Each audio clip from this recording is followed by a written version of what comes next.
구독, 좋아요, 그리고 공유까지도 눌러주시면 저에게 도움이 되겠습니다.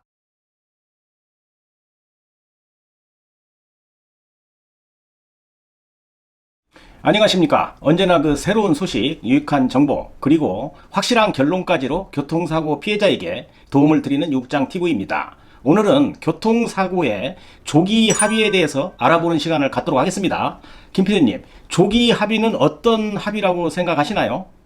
네, 제 생각으로는 그 치료가 끝나지 않은 상태에서 네. 좀 더 보험사에서 좀 빠르게 시도해가지고 치료비도 하시고 뭐 여러 가지 종합해서 이 정도면은 합의금이 되지 않겠습니까? 예. 이런 식으로 제시해서 합의하는 걸 조기 합의라고 하는 것 같습니다. 예, 맞습니다. 네, 맞는 이야기고요. 그런데 보험회사와 조기 합의를 하면 과연 교통사고 피해자에게 어떤 득과 실이 있는지에 대해서 일반인들은 잘 모르고 있는 것으로 판단이 되어서 아주 체계적이고 그 다음에 객관적으로 설명을 드리려고 하겠습니다. 네. 조기 합의는 각 환자마다 기준이 다르므로 환자의 부상 정도에 따라서 구분하여 설명을 드리도록 하겠습니다. 첫 번째입니다. 진단이 2, 3주 정도인 경우에 조기 합의다. 이렇게 설명드립니다. 교통사고 피해자의 그 대부분에 해당되는 것이죠. 네. 뭐 제가 전에도 말씀드렸듯이 약 한 8, 90% 됩니다. 제가 한두 번 정도는 이런 이야기를 했던 것으로 기억이 납니다만은 진단 2주 환자라도 다 같은 환자가 아니다. 이거 기억나시죠? 네. 자, 가벼운 2주 환자, 또 무거운 2주 환자 등등 여러 유형을 영상화해 드렸습니다. 여기에서 조기 합의의 대상이 될 수 있는 것은 첫 번째로 견적이 아주 적은 교통사고입니다. 네. 그 다음에 두 번째는 정면이나 후방 추돌 사고가 아니고 측면에서 와가지고 살짝 부딪힌 사고. 자, 세 번째는 사고 차량의 견적이 뭐 약 한 2, 30만 원 정도의 사고의 크기. 자, 네 번째, 무엇보다도 피해자가 생각을 할 때, 아, 나는 큰 부상이 아니라는 판단이 된다면 보험회사가 사고 초기에 관심을 가져줄 때 그 시점에 조기 합의에 대해서 한 번쯤은 생각을 해 보시라는 이야기입니다. 네. 조기 합의는 정말로 타이밍이 있기 마련입니다. 김PD님 예를 들면요. 네. 아주 가벼운 교통사고로 진단 2주가 나왔는데요. 병원에서 1, 2주 정도 입원하고 그것도 모자라서 뭐 통원 치료도 좀 하고요. 또 그 비싼 정밀검사 있죠. MRI. 이런 것도 한두 군데 다 찍고 또 이러고 합의금 많이 달라고 하면 보험회사가 합의금 많이 줄 수 있겠어요? 아닐 것 같습니다. 자, 피해자가 할 거 다 했잖아요. 네. 그럼 줄 수 있는 원칙적인 그런 지급 기준으로만 제시하기 때문에 이때는 좀 늦어요. 네. 그래서 제가 타이밍을 이야기한 것입니다. 그 타이밍을 놓치면 주변 사람들만 돈 벌어주는 겁니다. 좀 사실적이고 쉽게 설명을 해드리겠습니다. 네. 우리가 이제 일반적으로 그 친구들하고 가끔 화투놀이 하죠. 김PD님 그 주변에 보면 있죠. 네네. 네, 뭐 고스톱놀이, 그 친목놀이 말입니다. 일반적으로 뭐 규칙을 안 정하겠어요? 뭐 예를 들어서 뭐 점수가 몇 점이 나게 되면 돈을 좀 띄어서 뭐 시체말로 그 골이라는 거 아시죠? 네. 네, 젊은 사람들이나 또 이런 화투놀이를 좋아하는 사람들은 아주 밤새고 칩니다. 또 친구들과 음식도 먹어가면서 또 술 한 잔씩도 하고요. 특히 명절 때는 가족들과 재미로 하는 경우도 있죠. 네. 그렇게 하고 오랜 시간을 놀다 보면 그 돈이 어디로 다 가게 되죠? 뭐 결국은 고리에게 다 가게 되는 겁니다. 네. 돈을 잃은 사람은 많은데 크게 돈을 딴 사람은 없게 되는 것이죠. 자, 보세요. 비교가 되는 설명인데요. 자, 사고 나서 병원으로 가게 됩니다. 제가 이야기하는 것은 아주 가벼운 사고 환자인 경우인 것입니다. 네. 자, 처음에 병원 가서 초기에 엑스레이 찍고 또 입원하게 되면 뭐 검사도 많이 하죠. 피 검사도 하고. 네. 자, 세 번째 또 정밀 검사도 하게 됩니다. 뭐 MRI는 뭐 개인 병원 같은 경우에는 약 한 40만 원 되지만 대학병원에서는 한 7, 80만 원 가거든요. 네. 그 다음에 또 입원하게 되면 병원 치료비가 사고 초기에는 굉장히 많이 나옵니다. 초기가 지나고 약 한 4, 5일 지나면 그때부터는 병실료, 식대, 물리치료비, 주사료 이 정도로 적어지거든요. 이때는 하루 평균 약 한 7, 8만 원 정도로 떨어지는 것이죠. 자, 예를 들어보겠습니다. 홍길동이가 아주 가벼운 사고로 병원에 10일을 입원하면 병원비가 얼마 정도 나올까요? 첫 번째로 초기 1일에서 5일 정도는 하루 평균 약 한 15만 원 이상 나올 수 있습니다. 네. 이때는 여러 가지 검사 등이 있기 때문이죠. 뭐 수액도 좀 주기도 하고요. 닌게루 아시죠? 네. 자, 두 번째로 이제 5일이 지나서 6일부터 10일 차는 이제 많이 떨어집니다. 평균 약 한 7, 8만 원 정도로 되지 않을까 이렇게 생각을 해봅니다. 네. 자, 여기에다가 MRI 한 곳 뭐 기본 아닙니까? 한 번 찍으면 약 한 4, 50만 원 정도 되죠. 자, 이렇게 계산을 해보니까 열흘을 입원하면 병원에 들어가는 치료비가 약 180만 원 정도가 되더라. 네. 자, 이 돈 누가 가져가죠? 이거 병원이 가져갑니다. 네. 이렇게 진료비 비싼 기간인 사고 초기에는 병원에서 입원시키고 말이죠. 그 다음에 병원에서 통원치료하라고 합니다. 사고 초기가 지나면 진료비가 좀 적어지거든요. 뭐 이 정도면 좀 속이 좀 보이는 거 아니겠어요? 네. 이런 식으로 병원에서 치료 다 받고 또 병원비 많이 다 쓰고 보험회사에다가 합의금 많이 달라고 하면 그렇게 주겠나요? 절대로 주지 않습니다. 친구들과 밤새 하트놀이 하고요. 아침에 계산해 보니까 옆에서 실실 웃어가면서 고리 뛰던 친구가 돈 다 가지고 간 형태입니다. 비교가 잘 된 것인지 모르겠습니다.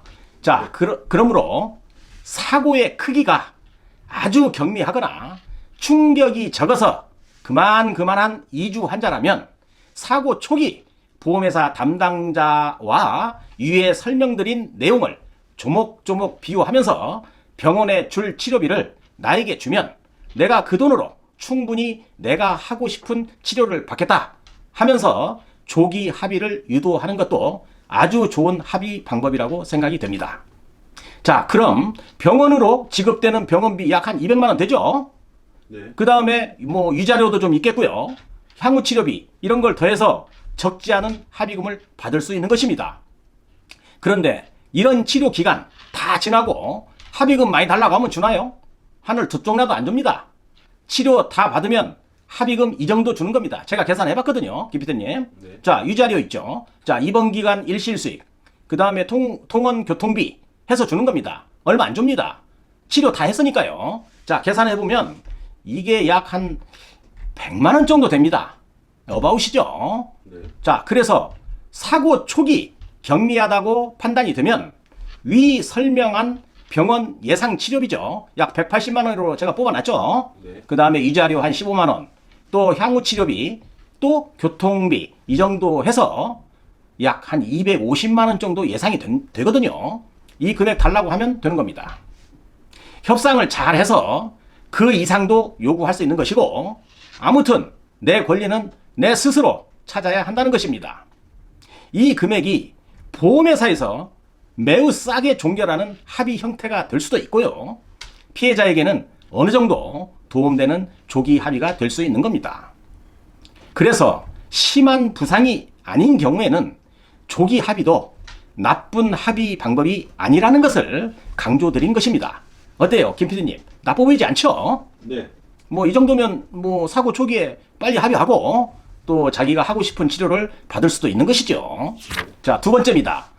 두 번째는 말이죠. 장애가 없거나 장애가 있다고 하더라도 한시 장애가 남는 경우에 조기 합의입니다. 이 경우는 조금은 신중해야 되는 겁니다. 그래도 조기 합의가 계산상 도움이 된다고 생각이 되면 한 번쯤은 고려의 대상이 되는 겁니다. 이런 경우죠. 골절은 있는데 골절 부분이 유압이 되고 나면 장애가 남지 않는 부위. 김 PD님, 네. 유압이 무엇인지 아시죠? 전에 한번 제가 설명했나요? 네네. 네. 또 유압이라는 것은 이렇게 뼈가 붙는다 이런 뜻이죠. 네. 또 수술을 했는데 어느 정도 시간이 지나면 회복이 잘 되고요. 장애가 있어도 아주 짧은 한시적인 1, 2년 정도 이렇게 예상되는 환자들은 조기 합의를 한 번쯤은 고려해 볼 필요가 있다라고 말씀을 드려봅니다. 네. 자, 제가 이제 예를 들어 보겠습니다. 첫 번째인데요. 늑골골절입니다. 늑골골절은 다발성 늑골골절도 오고요. 예를 들어 3번, 4번, 5번, 6번 골절됐다. 이런 식으로 피해자들은 이런 진단서 받으면 아주 많이 놀라겠죠. 네. 뼈가 부러졌으니까요. 그런데 늑골은 특별한 경우를 제외하고는 수술을 안 합니다. 그냥 시간이 지나면 붓게 되는 겁니다. 병원에서 복대 차고요. 네. 보존적 치료만 하는 거예요.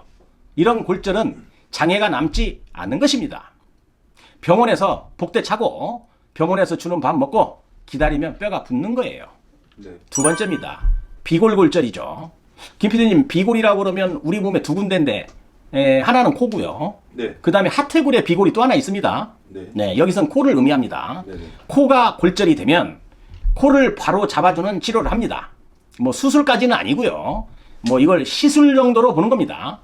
그런데 약 한 3, 4주 지나면 그냥 좋아집니다. 우리 몸은 원래대로 회복하려는 그런 작용을 하게 되어 있습니다. 네. 자, 세 번째입니다. 간부골절입니다. 뼈의 중간 정도에서 골절되는 걸 우리가 간부골절이라고 하는데 선상으로 가볍게 금방 가는 것도 골절이에요. 네. 또 아주 예쁘게 골절이 되어서 수술이 필요하지 않는 그런 골절, 그런 경우는 병원에서 깁스 정도를 하고 치료를 하는 경우가 있습니다. 네. 자, 네 번째인데요. 뭐 손가락, 발가락 등 뭐 이렇게 그 핀 하나 정도를 그 고정해서 골절되는 것인데요. 골절 부위가 아까 말씀드린 대로 핀 고정 하나 정도로 이렇게 부상으로 추후 그 핀만 제거하게 되면 큰 문제가 안 되는 그런 골절도 있습니다. 네. 예를 든 이 정도의 부상이거나 한시 1, 2년 정도의 장애가 예상되는 이런 피해자들 말이죠. 사고 초기 어느 정도 치료하고 조기 합의를 고려해 보심이 나쁘지 않은 방법이기도 합니다. 그래서 소개를 해드린 겁니다. 네네. 네, 이런 경우 조기 합의하면 뭐 좋을 수도 있습니다. 자, 세 번째입니다. 영구 장애가 남는 경우에 조기 합의 이렇게 말씀드렸죠. 네. 이 경우는 아주 신중해야 됩니다. 영구 장애가 남는 피해자라면 기본적으로 조기 합의를 하지 않는 것으로 설계를 하면서 꼭 전문가와 상담을 충분히 받고 소송을 준비하라고 권유드리고 싶습니다. 예를 든다면 이런 병명들이죠. 네. 첫 번째로 뭐 뇌출혈이나 뇌손상, 뭐 두부가 다치는 경우죠. 네. 두 번째는 관절면이 다치는 겁니다. 관절면의 골절. 네. 그 다음에 세 번째는 십자인대 파열. 그 다음에 뭐 척수신경 손상이나 또 척추를 다쳤는데 척추에다 그 고정술을 하는 그런 피해자들 말이죠. 네. 다섯 번째 마지막인데 뭐 마비가 온 이런 환자들. 이런 경우는 말이죠. 충분한 치료와 가능하면 소송을 통해서 정당한 권리를 찾는 것이 바람직해 보입니다. 보험회사는 자신의 회사를 위해서 일을 하는 것이지 교통사고 피해자를 도와주려고 있는 회사는 절대로 아닙니다. 착각하지 마시기 바랍니다. 네. 자, 김 PD님, 자, 결론입니다.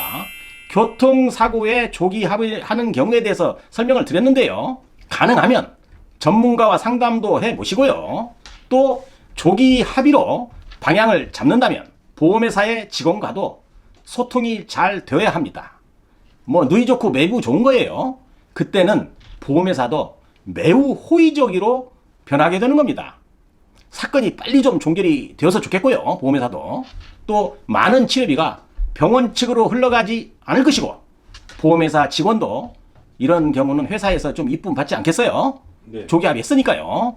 또 환자 측에서 본다면 병원에 주어야 할 치료비를 내가 받아서 내가 원하는 치료를 받아서 좋겠고 또 과잉 치료를 할 필요도 없고요. 또 빨리 종결이 돼서 사회 일원으로 복귀를 빨리 하게 되면 그것도 좋은 방법 아니겠어요, 김 선생님? 네. 네, 아무래도 환자와의 합의가 길어지면 병원 치료비는 상승을 하게 되는 것입니다. 어때요? 제가 조기 합의를 해야 하는 피해자와 조기 합의가 신중해야 하는 피해자를 잘 구분해 드렸는데 사고 초기 피해자들이 이런 영상을 보면 많은 도움이 되지 않겠어요, 김 PD님? 네. 지금처럼 딱 구분을 해주시니까 네. 이제 보고 있는 저도 이제 이해가 가고 사고가 났을 때 이런 식으로 구분을 해서 선택을 하면 이런 좋은 방법이 되겠구나 네. 하는 생각이 드는데 네. 특히 뭐 이렇게 사고 나신 당사자 분들은 더 실감이 날 것 같습니다. 그렇죠. 실감이 나는 것이죠. 네. 네, 오늘은 여기까지 하겠습니다. 오늘도 유국장 TV를 끝까지 시청해 주셔서 감사합니다. 다음 시간에도 더 좋은 컨텐츠로 여러분을 찾아뵙도록 하겠습니다. 오늘 영상도 도움이 되셨다고 한다면 구독, 좋아요, 그리고 공유까지도 눌러주시면 저에게 도움되겠습니다. 감사합니다.